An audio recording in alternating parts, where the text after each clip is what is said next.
ছাত্ৰ-ছাত্ৰীসকল ভিডিঅ'টোত এটা লাইক কৰি দিয়া আৰু চেনেলটো ছাবস্ক্ৰাইব কৰি লোৱা আৰু ভিডিঅ'টো চোৱাৰ পিছত ভিডিঅ'টোৰ বিষয়ে এটা কমেণ্ট কৰিবা।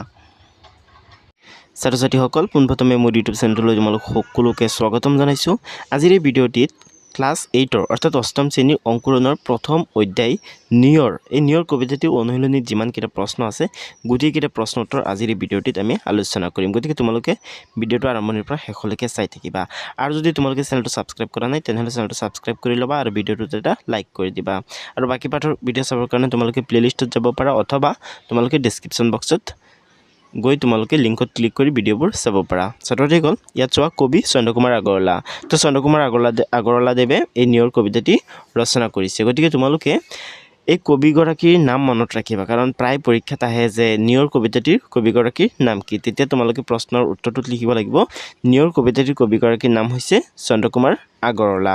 অ'কে, তাৰপিছত তোমালোকে ইফালে চাবা পেজ 2ত দিয়া আছে তোমালোকৰ কবি পৰিচয়। অ'কে, তো ইয়াত দিছে জানো আহা চন্দ্ৰকুমাৰ আগৰৱালা। তো ইয়াত চন্দ্ৰকুমাৰ আগৰৱালাদেৱৰ বিষয়ে দিয়া আছে। তো তোমালোকে কবি পৰিচয়খিনি পঢ়িবা, কাৰণ কবি পৰিচয়খিনিৰ পৰা তোমালোকৰ বহুত প্ৰশ্ন আহে।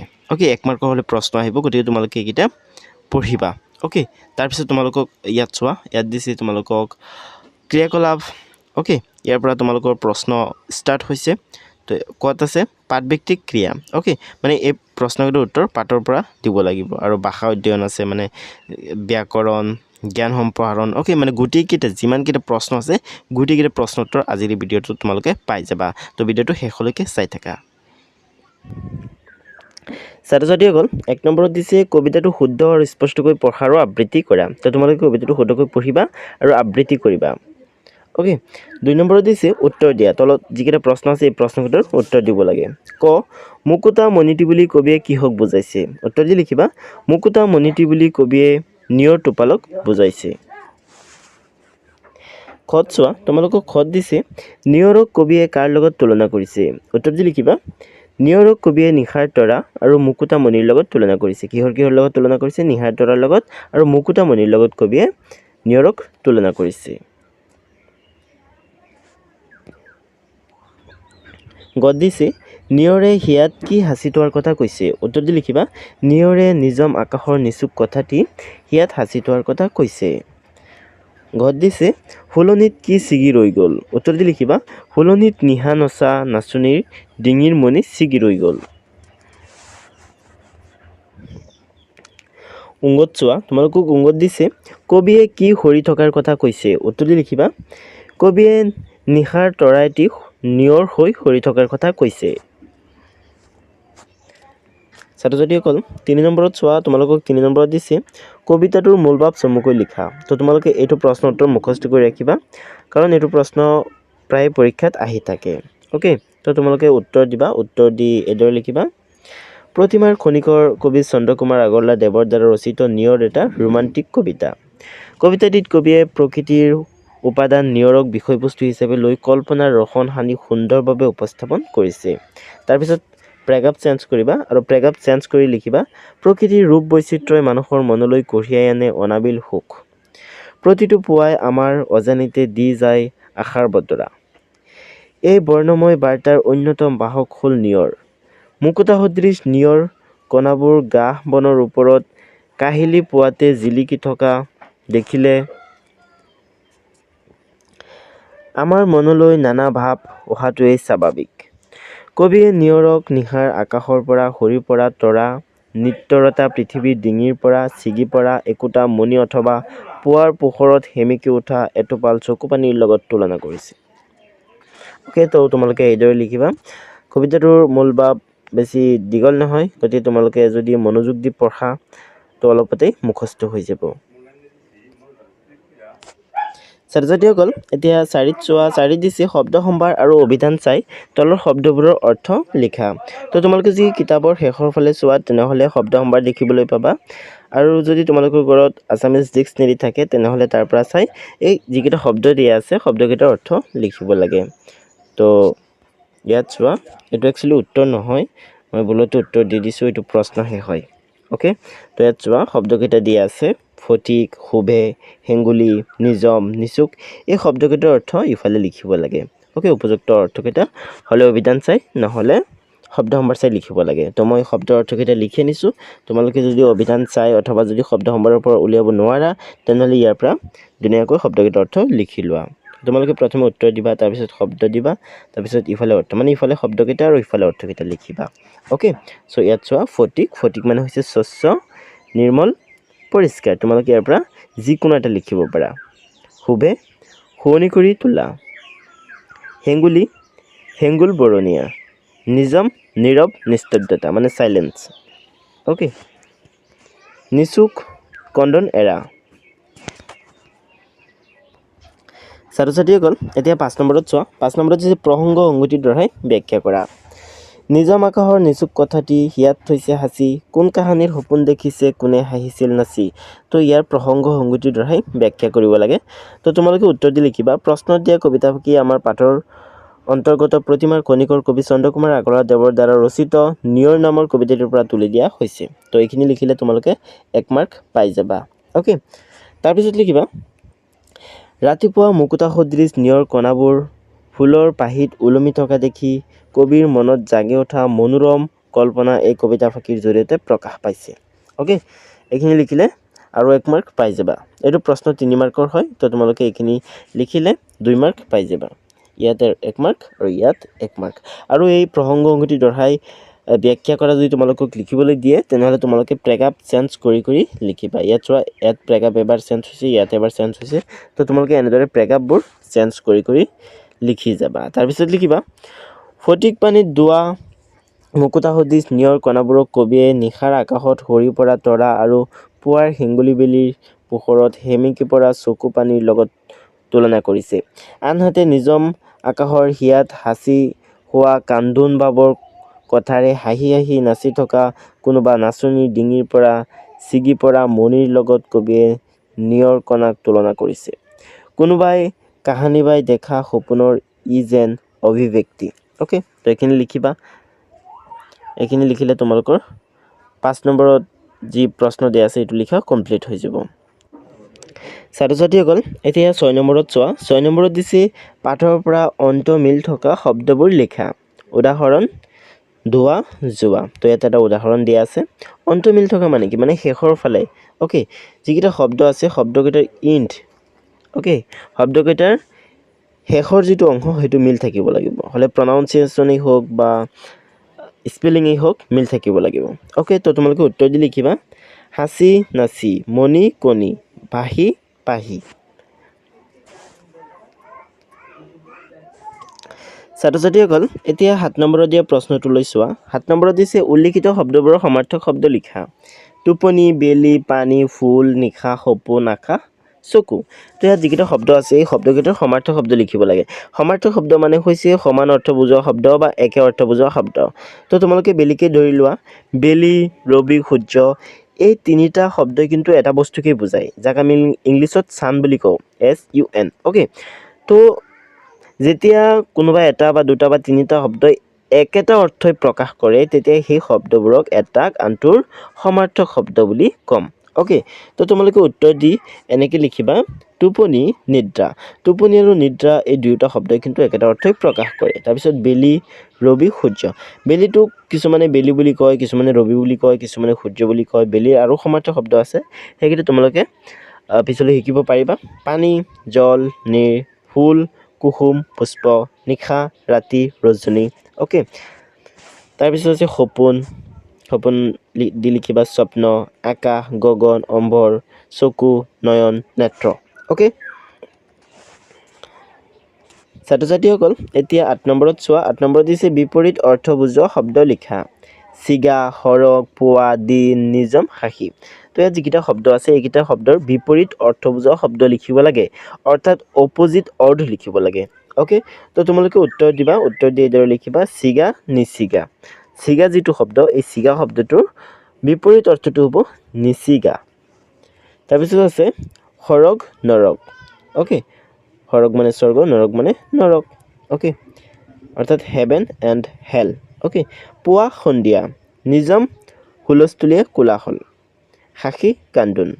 তো এইদৰে তোমালোকে ধুনীয়াকৈ এই শব্দকেইটাৰ বিপৰীত অৰ্থ বুজোৱা শব্দ লিখি ল'বা। ছাত্ৰ ছাত্ৰীসকল এতিয়া 9 নম্বৰত দিয়া প্ৰশ্নটো লৈ চোৱা 9 নম্বৰত দিছে বাক্য ৰচনা কৰা মুকুতা পাখি শুভে নিচুক ফুলজুপি ফটিক তো ইয়াত যিকেইটা শব্দ আছে এই শব্দকেইটাৰ বাক্য ৰচনা কৰিব লাগে ছাত্ৰ ছাত্ৰীসকল তোমালোকে বাক্য ৰচনা কৰোঁতে সদায় এটা কথা ধ্যান দিবা তোমালোকে যিটো শব্দ ব্যৱহাৰ কৰি বাক্য ৰচনা কৰিবা সেই শব্দটো সদায় বাক্যটোৰ ভিতৰত থাকিব লাগিব ইয়াত চোৱা মুকুতা শব্দটো ব্যৱহাৰ কৰি বাক্য ৰচনা কৰা হৈছে ইয়াতো মুকুতা শব্দটো আছে ইয়াত পাখি শব্দটো আছে ওকে ইয়াত শুভে ইয়াত চোৱা শুভে শব্দটো আছে ওকে শব্দকেইটাৰ ৰূপ অলপ চেঞ্জ হ'ব পাৰে বাট শব্দটো থাকিব লাগিব ওকে তো তোমালোকে উত্তৰ দি এটা এটাকৈ শব্দৰ বাক্য ৰচনা স্ক্ৰীনত দিয়াৰ দৰে কৰি লোৱা তো প্ৰথমটো আছে মুকুতা ৰাতিপুৱা নিয়ৰ কণাবোৰ মুকুতা মণি যেন দেখি তোমালোকে যদি ইচ্ছা কৰা তেনেহ'লে বেলেগ ধৰণে কৰিব পাৰা নো প্ৰব্লেম ওকে কিন্তু বাক্যকেইটা শুদ্ধ হ'ব লাগিব পাহি গোলাপ ফুলৰ পাহিবোৰ ধুনীয়াকৈ সৰি আছে শুভে ৰাতিপুৱা নিয়ৰ কণাই ফুলজুপিৰ শোভা বঢ়ায় নিচুক নিজম আকাশৰ নিচুক কথাটি কোনোবা নাচনীয়ে হাঁচি থৈছে বুলি কবিয়ে কল্পনা কৰিছে ফুলজুপি ৰাতিপুৱাৰ নিয়ৰে ফুলজুপি ধুনীয়া কৰিছে তাৰপিছত আছে ফটিক নিয়ৰ কণাবোৰ ফটিক পানীৰে ধোৱা মুকুতামণিৰ দৰে সুন্দৰ ছাত্ৰ ছাত্ৰীসকল এবাৰ 10 নম্বৰত দিয়া প্ৰশ্নটো লৈ চোৱা 10 নম্বৰত দিছে নিয়ৰ কবিতাটিত থকা তৎসম আৰু তদ্ভৱ শব্দবোৰ বাছি উলিয়াই লিখা তুমি জানা তৎসম আৰু তদ্ভৱ শব্দবোৰৰ এখন তালিকা প্ৰস্তুত কৰা তো তোমালোকে উত্তৰ দি লিখিবা তৎসম শব্দ আকাশ বায়ু তদ্ভৱ শব্দ মুকুতা ফটিক নিশা সৰগ সপোন নাচ শোভা পাখি ওকে তো এইকেইটা হৈছে তদ্ভৱ শব্দ আৰু ওপৰকেইটা হৈছে তৎসম শব্দ আৰু যদি তোমালোকে তৎসম আৰু তদ্ভৱ শব্দ জানা তেনেহ'লে তোমালোকে লিখিব পাৰা এইটো পৰীক্ষাৰ কাৰণে ইমান ইম্পৰ্টেণ্ট নহয় সেইকাৰণে মই লিখি দিয়া নাই তথাপিও যদি তোমালোকে ইচ্ছা কৰা তেনেহ'লে লিখি ল'ব পাৰা ছাত্ৰ ছাত্ৰীসকল এতিয়া 11ত চোৱা 11ত দিছে দৈনন্দিন জীৱনত বিভিন্ন ক্ষেত্ৰত তুমি ব্যৱহাৰ কৰা ইংৰাজী শব্দবোৰ ভাগে ভাগে লিখা ছাত্ৰ ছাত্ৰীসকল আমি যেতিয়া আছামিছত কথা পাতোঁ তেতিয়া আমাৰ অজ্ঞাতে আমি বহুতো ইংলিছ ৱৰ্ড ইউজ কৰি থাকোঁ ওকে তো তেনেকুৱা ইংলিছ ৱৰ্ড তোমালোকক ভাগে ভাগে লিখিবলৈ দিছে উত্তৰ শিক্ষা সম্বন্ধীয় তোমালোকে প্ৰশ্নটো প্ৰশ্নত চাবা বক্স দিয়া আছে ওকে আৰু এটা এটাকৈ উদাহৰণো দিয়া আছে তোমালোকে বক্সতো ফিল কৰিব পাৰা বা উত্তৰ দি তোমালোকে এনেকৈ লিখিব পাৰা তো প্ৰথমে আছে শিক্ষা সম্বন্ধীয় scale pencil blackboard chalk pencil rubber handle তো ইয়াত তোমালোকে যিকেইটা শব্দ দেখিছা গোটেইকেইটা শব্দ আমি আছামিজ লেংগুৱেজ কওঁতে ইউজ কৰোঁ but these are English words okay মানে এইকেইটা ইংৰাজী শব্দ হয় আমি আছামিজত ব্যৱহাৰ কৰি থাকোঁ তাৰপিছত আছে খেল সম্বন্ধীয় cricket football volleyball basketball badminton ইত্যাদি তো তোমালোকে ইয়াত যিকেইটা নাম শুনি আছা এই গোটেইকেইটা নাম কিন্তু ইংলিছ নেম হয় বাট আমি আছামিজত এইকেইটাও ইউজ কৰি থাকোঁ ওকে তাৰপিছত লিখিব লাগে যান বাহন সম্বন্ধীয় scooter bike bus bicycle aeroplane rickshaw ইত্যাদি তো এইকেইটাও কিন্তু ইংলিছেই হয় ইংলিছ ৱৰ্ডেই হয় বাট আমি আছামিজ লেংগুৱেজত অলৱেজ ইউজ কৰি থাকোঁ পোচাক পাতি সম্বন্ধীয় frock blouse long pant half pant shirt coat ইত্যাদি আচবাব সম্বন্ধীয় টেবুল চেয়াৰ ফেন টুল আলমাৰি ফ্ৰিজ ইত্যাদি তাৰপিছত আছে যান বাহন সম্বন্ধীয় কাপ প্লেট ডিছ কুকাৰ ইত্যাদি এতিয়া 12ত চোৱা 12ত দিছে এটা শব্দত প্ৰকাশ কৰা যি আনৰ উন্নতি দেখিব নোৱাৰে আনৰ উন্নতি দেখিব নোৱাৰা লোকক কি বুলি কোৱা হয় চকু চৰহা বা হিংসাকুৰীয়া ওকে তাৰপিছত আছে একে মাকৰ সন্তানক কি বুলি কয় সহোদৰ তাৰপিছত আছে যাৰ ঘৰ বাৰী নাই তো উত্তৰটো হ'ব অঘৰী যাৰ ঘৰ বাৰী নাই তেওঁক কি বুলি কোৱা হয় অঘৰী বুলি কোৱা হয় ওকে ঘৰত আছে যি ভাল বেয়া বিচাৰ কৰিব নোৱাৰে তেওঁক কি বুলি কোৱা হয় অবিবেচক ভাল বেয়া বিচাৰ কৰিব নোৱাৰা লোকক কি বুলি কোৱা হয় অবিবেচক বুলি কোৱা হয় উংগত দিছে যি আগে হোৱা নাই উত্তৰ দি লিখিবা অভূতপূৰ্ব মানে আগতে কেতিয়াও নোহোৱা ঘটনা যেতিয়া ঘটে তেতিয়া আমি সেইটোক অভূতপূৰ্ব ঘটনা বুলি কওঁ ছাত্ৰ ছাত্ৰীসকল এতিয়া 13 নম্বৰত চোৱা তোমালোকক 13ত দিছে নিয়ৰ কবিতাটিত পোৱা তৰা আকাশ পানী কথা, হিয়া, সপোন, চকু আদি শব্দ যুক্ত হৈ গঠিত খণ্ডবাক্যবোৰেৰে বাক্য ৰচনা কৰা। তো তোমালোকে চাবা তোমালোকৰ প্ৰশ্নটোত কিছুমান খণ্ডবাক্য দিয়া আছে আৰু এই খণ্ডবাক্যবোৰ আকাশ, পানী, তৰা, সপোন এই শব্দবোৰেৰে শব্দবোৰ যুক্ত হৈ সেই খণ্ডবাক্যবোৰ গঠিত হৈছে আৰু খণ্ডবাক্যবোৰৰ অৰ্থও দিয়া আছে। আৰু এই খণ্ডবাক্যবোৰৰ বাক্য ৰচনা কৰিব লাগে। তো তোমালোকে স্ক্ৰীনত দিয়াৰ দৰে বাক্যকেইটা এনেদৰে ৰচনা কৰি ল'বা। তৰা নৰা ছিঙি, অ'কে। তো ইয়াৰ অৰ্থ হৈছে বৰকৈ বেগাই, মানে পূৰা স্পীডত, অ'কে। তো তোমালোকে বাক্যটো এনেদৰে ৰচনা কৰিব পাৰা। বৰষুণ অহাৰ লগে লগে সি তৰা নৰা ছিঙি দৌৰি গড়লৈ গ'ল, মানে বৰষুণ অহাৰ লগে লগে তেওঁ বৰকৈ বেগাই গড়লৈ দৌৰি গ'ল। আকাশত চাং পতা, মানে অস্বাভাৱিক কল্পনা, ইম্পচিবল থিংকিং, অ'কে। যি কাম কৰাটো সম্ভৱ নহয় তাৰ কাৰণে আকাশত চাং পতাৰ প্ৰয়োজন নাই। তাৰপিছত লিখিবা পানীৰ তলৰ কাঁইট, নেদেখা বিপদ বা অজ্ঞাত শত্ৰু। পানীৰ তলৰ কাঁইটৰ দৰে মানুহৰ জীৱনত অনেক নেদেখা বিপদ বা শত্ৰু থাকে। কথা চহকী, বেছিকৈ কথা কোৱা লোক। কথা চহকী মানুহৰ অন্তৰত একো কথা লুকাই নাথাকে। তাৰপিছত আছে হিয়াৰ আমঠু, মানে অতি মৰমৰ। আইতাৰ কাৰণে নাতি নাতিনী হিয়াৰ আমঠু স্বৰূপ। তাৰপিছত আছে অলিক সপোন, অমূলক কল্পনা। অসম্ভৱ বস্তুৰ কাৰণে অলিক সপোন দেখিব নালাগে। তাৰপিছত আছে চকু চৰহা, মানে আনৰ ভাল দেখিব নোৱাৰা লোক। চকু চৰহা মানুহৰ লগত কেতিয়াও বন্ধুত্ব কৰিব নালাগে। ছাত্ৰ ছাত্ৰীসকল এতিয়া 14ত চোৱা। 14ত দিছে তলৰ বাক্যকেইটিৰ খালী ঠাইত অৰ্থৰ লগত সংগতি ৰাখি বাগি ভাঙি ছিগি ছিঙি বহুৱাই পূৰ কৰা। তো এই শব্দকেইটা বহুৱাই এই খালী ঠাইবোৰ পূৰ কৰিব লাগে। তো ক মেৰামতি নকৰা বাবে জহি খহি গড়টো ডেজ গ'ল। তো উত্তৰটো লিখিবা মেৰামতি নকৰা বাবে জহি খহি গড়টো ভাগি গ'ল। ইয়াত ভাঙি নহ'ব, ভাগি হ'ব। ছাত্ৰ ছাত্ৰীসকল এতিয়া খত চোৱা। খত দিছে দুমুহাই গড়টো ডেজ পেলালে। উত্তৰটো লিখিবা দুমুহাই গড়টো ভাঙি পেলালে। ইয়াত ভাগি নহ'ব, ইয়াত ভাঙি হ'ব। গত চোৱা। গত দিছে পুৰণি হোৱা বাবে ৰছীডাল ডেজ থাকিল। উত্তৰটো লিখিবা পুৰণি হোৱা বাবে ৰছীডাল ছিঙি থাকিল। ঘত আছে জোৰকৈ টনা আজোৰা কৰাৰ বাবে ৰছীডাল ডেজ গ'ল। উত্তৰটো লিখিবা জোৰকৈ টনা আজোৰা কৰাৰ বাবে ৰছীডাল ছিগি গ'ল।